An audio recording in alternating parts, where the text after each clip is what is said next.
Shock horror, plucky Europe was the only region with more than money and pride on the line at the recent Raleigh Major. Gentlemates, who are here as the 4th seed from EU, have to make it to the grand finals in order to kick GK out of that 4th spot. So, let's take a leap in the old retroactive time travel mobile to see if Gentlemates managed to break GK's fragile little hearts. Poor Archie. Big smiles abounded from Archibald and co, as mates were forced to try and do it the last chance qualifier hard way. Classic GK. Make no mistake though, GK didn't just make it because mates failed. They've battled their way through the entire season, most notably their Open 3 winning heroics that set their Batmobile wheels in motion to banking the points they needed. Alright, class, show of hand emojis in chat if you predicted that 2-time world champion Monkey Moon, 2024 world champion Exotic, and this guy would be Europe's 3rd seed. Yep, okay, I count quite a few there. You're all liars. It almost seems insulting for a team with this quality, but while they've fallen behind Europe's 2nd seed, apparently, they've done just about enough to make Worlds and fight for the glory they demand. This season, they've had a couple of 2nd place finishes to you-know-who, and in Raleigh, they made the semi-finals. Nice. Except, this is the Golden Hornets. They need more at Worlds, especially in front of a ravenous Lyon crowd. Proof, if we needed it, the EU Rocket League ain't actually easier than North America. That's because while Appjack won a couple of NA events last season, Stizzy and Joreas flattered to deceive and didn't make a single major between them. So how have things gone back on home soil? Well, that's how new his teammate had to actually answer on Vatira! It's not enough, but what a save! 2v1, this 50's into a center for Jack! And these three have wrestled EU 2nd seed away from highly fancied Vitality and done it in thrilling style. Joreas and Appjack are playing the rock of their lives, while Spaniard Stizzy has become a true standout. At the recent Raleigh Major, they even made the grand finals. We can't put it any more clearly. Win are in it to dig it. Wait. 2 words, Corp. Karmine, though maybe not in that order. Apparently Jack thought he was onto that one, but he got taken out. Now it's Atto's turn. Pre-jumping towards Vatira, they're both pre-jumped! What a goal that is! Left-hand side now sees LJ have to do something. That's central, that's open, and that is Vatira! A near-flawless season was sullied somewhat by the twisted mind of KC alumni Rise in Raleigh. Nupo, shot! But despite that outlier, Karmine Corp are up there with the greatest Rocket League teams ever. Add to the fact that the French crowd will give them an extra 5%, give or take, the Blue Wall should prove near impossible to topple in France. But wait, there's one more. Europe's last chance qualifier ended in thrilling fashion as Ninjas in Pyjamas swept aside the favourites in the semi-final. Oski gets in there though, Nas has a chance to steal it. He reads the bounce, Oski steals it as well. And then built on that bubbling momentum with a massive win against plucky BDS in the grand finals. They're tripping over their own toes on their own goal line. Juke can't get to that one. Oski can get to that one. In new Nipman Radosin, the French crowd will have one more hero to cheer for at the LDLC arena. North America sends over not a single import player, despite the best efforts of Speed & Co. Watch on to discover which all-American pros will be gracing the stage of Lyon's LDLC arena. If Gen.G Mobile 1 Racing go full Gen.G Mobile 1 Racing in Lyon, expect their fans to be put through the ringer for each goal, game win, and sweet, sweet series victory. Oh, classic Gen.G Mobile 1 Racing. It sure will be, Joyo. Speaking of the J-Man, in Split 1 they qualified for the Birmingham Major in GK-esque fashion, winning the entire event to overcome a 7-point deficit to reach Birmingham against all odds. Then, like a gymnast in training, between the splits they made an inspired change. Justin with the dunk into the goal! With Justin, they qualified comfortably for Raleigh, and thus Worlds, and thus Esports World Cup. But neither roster could break through the Swiss on LAN. At least at Worlds there is no Swiss. Maybe Double Olymp play-ins are more Gen.G's jam and croissant. Going back to Split 1, you'd be forgiven for thinking young Space Station Gaming would be a perennial nearly team. Second place in Open 1 was followed by not even 16th place in Open 2, and even a spirit at Open 3 top 6 couldn't drag him to Birmingham. That major miss led to them losing star player Frosty. But then, with Kofa, something amazing happened. Now Kofer up the ladder, indirect from the ceiling, flip reset! Oh, what a play by Kofer! Yep, sometimes it could lead to a little bit of added pressure, or it could just lead to great motivation. The Space Boys had become Spacemen, and while Raleigh was tough, only beating Foot Esports and even that going to Game 5, there's nothing to say they won't repeat the trick they played between the Open 5 and 6 Grand Finals. Get destroyed first time around, bank the experience, and obliterate the competition the next chance they get. LJ, First Killer and Major winner Chronic sauntered to Split 1's Birmingham Major, where they blew all expectations out the water. First Killer, can he get one?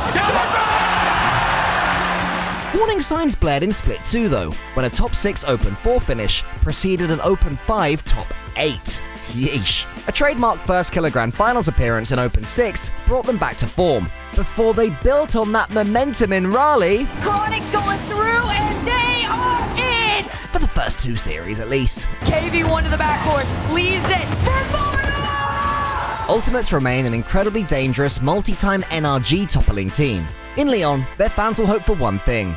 They play to their very high ceiling and not their very low, very marble floor.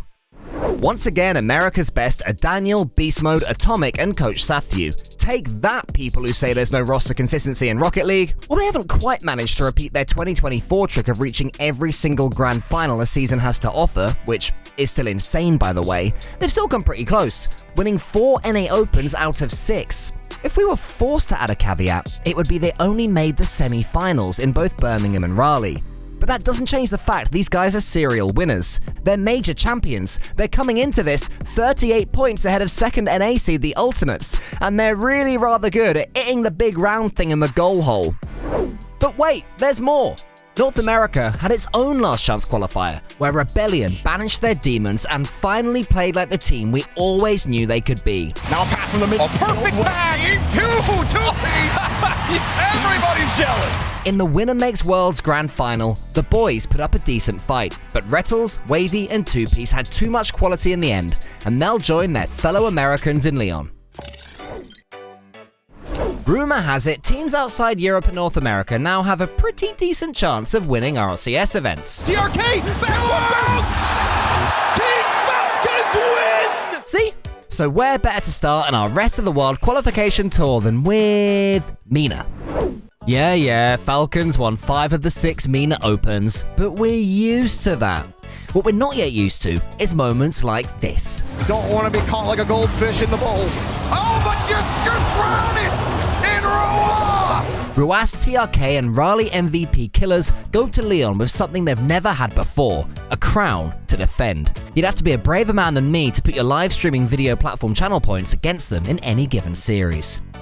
Shout out Rise, Atomic, and mechanical superstar Naupo, who've quietly gone about their business under the shadow of the ever-dominant Falcons, even stopping them winning 1 of the MENA Opens. Sorry Falcons, just 11 of the last 12 MENA Opens and a major victory for you. Haha. Twisted Minds finished a clear second in the region and reached top 8 in Birmingham, but their final pre-Worlds victory of the season was their most impressive by far. Nupo finds Atomic, they get to clear downfield, Trolley can't get there! Rise, headed downfield, looking for the pass, Nupo, shot, goal! After that, they forced NRG into a Game 7 overtime on NA soil to finish top 6. Top 4 and beyond is in their sights in Leon. Falcons and Twisted did enough throughout the season that MENA earned the right to host a last chance qualifier, and so we welcome 3 more potential Saudi superstars to Leon. Twiz, Abdullah, and Ghazi will make their RLCS LAN debuts on the biggest stage of all, as Rock Esports defeated Al Qadzia in the MENA LCQ Grand Final. Once again, the region's runaway leaders are Yan-led Furia. After a Birmingham top 4 was secured by beating Vitality after losing to them in the Swiss, the 3rd time results between these two have reversed between Swiss and the knockouts, they brilliantly endeavoured to lose in the Swiss to Vitality in Raleigh. It's genius. Vitality looking for a 3-1. Exotic with a dunk this game! Problem is, you can only win the rematch when you actually make it out of the Swiss stage. Trolley looking to end it, Trolley! Oh! Well, that was their first RLCS LAN finish outside at least the top 8 since the 2023 spring split. There's no evidence this is a trend as opposed to a blip. But where they struggled, Sam's second seed excelled. Say it loud and proud, Brazil has more than one team. This is a free one for KV1. Got a nice flick, that's it! That's it! Top 6 at Raleigh is a new peak for Motta and Swift, while for KV1 and long-term Org Secret, it's his best finish since top 4 in the 2023 full major. Secret have played second fiddle to Furia all season, barring a rare victory over them in Open 4. And then, of course, that impressive Raleigh run-out. Time will tell if they build on their momentum or regress to the mean. South America battled hard to earn the right to have a last chance qualifier of its own. Its winner, made in Brazil, featured some very familiar names. Drops and Brad peaked at the 2023 Winter Major, reaching the quarterfinals with Crew, while Raiseball knocked them out for Complexity at the same event. We'll see how they do when they're in Leon. In this crazy world, one fact you can hang your hat on is that somehow, someway, this guy will find a way to be top of the Oceanic tree when all's said and done. Regionally, they've done great, winning 4 of the 6 OC Epens. But on the world stage, not so much. But Sosa reads where this was going to be cleared off! One series win in Birmingham was followed inexplicably by 0 series wins in Raleigh. Wildcard, my dudes, we love you, but please try and get a few more goals this time. TSM gave us one heck of a thrill in OCE Open 6. They, Healthy Chiefs, and Power all had a realistic shot of qualifying for Raleigh, Worlds, and the Esports World Cup. It all came down to a one-off between TSM and the Chiefs, and that came down to a Game 7 for all the Carbles. And CJ, you called it, it's all super lucky. That momentum will have been well and truly lost with just a single series win in Raleigh, but Kaka, Amphis, and Super Lucky now have plenty enough RLCS LAN experience to put those struggles behind them and give themselves, and their poor old region, something to shout about in Leon. Malaysia's very own Sphinx, alongside Sosa and Catalysm, has had to go toe-to-toe with full import teams all season. Their reward for holding Koi at bay has been the chance to strut their stuff at the 2 majors, and apparently become legitimate nightmare fuel for some Aussies. Sosa's in. This might be the end for Azias. Gets the double. He's taken out. Catalysm rolls it. Now you got someone being locked away in the net, so Wildcard, this is their turn to strike, but they can't keep possession. And if anything, they've left their net open. Luminosity have sent OCE home. A Birmingham matching top 11 would suit Virtus Pro down to the ground at Worlds, and with the fight they've shown throughout this whole season, you wouldn't put it past them. VK Salen, Torres and Leoro head to their first ever World Championships proudly waving the foot flag. Sadly, they remain yet to win a series on the international RLCS stage, although they did break their duck against Virtus Pro at the Esports World Cup. And with the expanded World Championships featuring 20 teams in total, perhaps their luck will change in Leon. The rest of the world is stronger than ever. Will we see our first non-EU or NA World Champion in France? If the crowd have anything to say about it, probably not. Sadly for them though, it'll all be decided on the pitch.